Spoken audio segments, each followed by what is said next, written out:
A lei de abuso de autoridade ainda gera muitas dúvidas na nossa sociedade teresinense.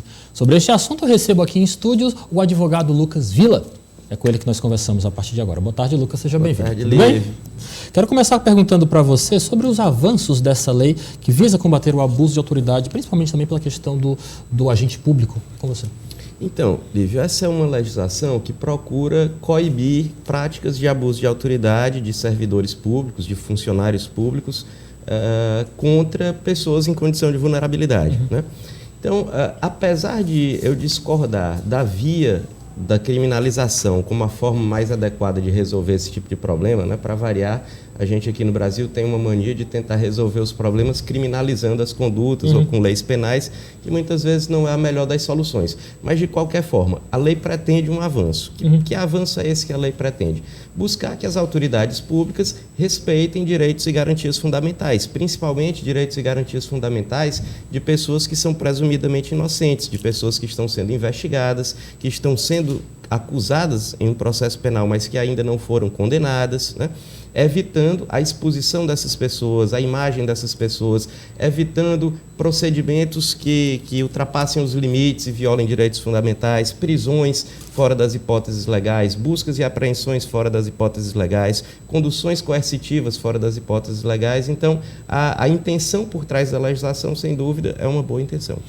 Com base em tudo isso que você já vem falando, apresentando para a gente acerca do tema, Lucas, como é que a gente pode justamente reconhecer esses tipos de casos, visto que alguns programas, até a imprensa nacional de algumas formas, endossa essa postura de abuso de autoridade. A gente consegue ver em alguns programas famosos a nível nacional essa questão do abuso sendo explorada pelo jornalismo.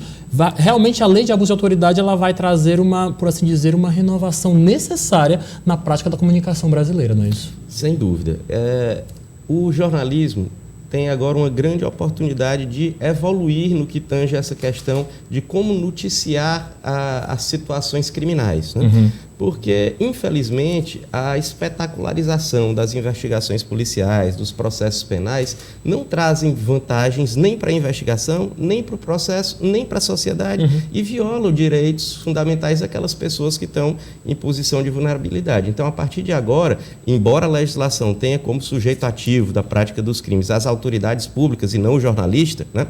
Mas a partir de agora vai ser considerado crime, por exemplo, aquele promotor de justiça que antecipa culpa antes de formalizar a acusação, o delegado que antes do fim da investigação antecipa culpa publicamente, a autoridade policial que facilita ou obriga a exposição da imagem de pessoas acusadas, presas ou investigadas contra a vontade delas, né? Então, acaba que aquele jornalismo policial extremamente deletério, aquele que é feito com o mau jornalismo, digamos assim, vai ficar coibido. Não é uma legislação que vai atrapalhar o jornalismo ou o bom jornalismo, né? Vai coibir o mau jornalismo e, aliás, é uma boa oportunidade, eu digo sempre.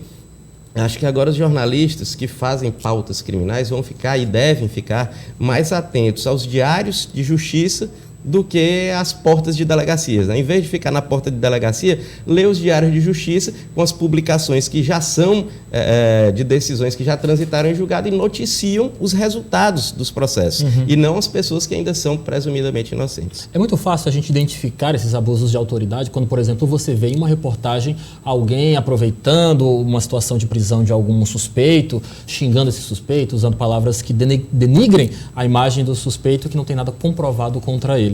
Mas, no caso, como reconhecer esses abusos quando uma câmera não está presente? Então, a pessoa que se sentir vítima de um abuso de qualquer autoridade, para isso é importante, inclusive, conhecer a lei, né, para saber quais são as situações em que há abuso. Uma grande questão na lei interessante também foi a criminalização como abuso de autoridade da violação das prerrogativas do advogado, porque, na verdade, o advogado é um representante do cidadão. Quando você viola a prerrogativa do advogado, você viola a prerrogativa também de um cidadão. Então, sempre que alguém se vê vítima de qualquer dessas hipóteses de desrespeito no cumprimento da legislação processual penal ou de exposição da sua imagem, do seu nome de forma indevida, esse alguém deve procurar o Ministério Público e deve procurar a polícia, porque essa lei trouxe como esses delitos sendo delitos de ação penal pública incondicionada. Então, quem vai promover a acusação, nesses casos de abuso de autoridade, é o Ministério Público, não é a vítima por meio de advogado. Agora, se a vítima procura o Ministério Público e o Ministério Público não oferece a denúncia no prazo legal, surge para ela também o direito de contratar um advogado e ela própria propor a queixa-crime subsidiária da denúncia. Lucas, muito obrigado pela sua participação, por nos esclarecer sobre esse tema, mas antes de você ir embora, queria te pedir uma opinião, no caso, porque saiu uma notícia nacional de que o ministro do STF, Dias Toffoli, prorrogou por mais 6 meses a implantação na prática da figura do juiz de garantia. O que você acha dessa decisão? Bom, me parece uma decisão curiosa. Antes de tratar desse assunto, Lívia, eu preciso deixar claro que o juiz de garantias me parece uma grande conquista do processo penal. Né? É uma busca de tentar tornar mais claros os papéis de quem atua no processo penal, evitando a contaminação do processo judicial por quem atuou na fase inquisitorial. Assim, a gente não mistura fase de investigação com fase de ação penal. Mas o que é curioso é que o Dias Toffoli, pelo que percebi, prorrogou a vacatio legis da norma por meio de decisão, o que me parece um caso, de certo modo, no mínimo inusitado, né? A prorrogação por meio de decisão judicial de vacatio legis de normas. Não sei como se justifica isso, principalmente partindo de uma corte constitucional como é o STF, como é que a gente poderia dizer que existe inconstitucionalidade no prazo de vacatio legis de determinada norma. Me parece muito curioso, me parece que é uma decisão que deve ser repensada. É uma decisão liminar que pode cair a qualquer momento. Você acredita na queda dessa decisão de Dias Toffoli? Talvez, quando levada a um órgão colegiado, é possível que essa decisão caia, mas eu no presente momento eu não tenho como fazer esse exercício ainda de futurologia, eu ainda não consegui sequer ler o teor inteiro da decisão, mas me pareceu curioso a ideia de prorrogar via decisão judicial prazo de vacatio legis.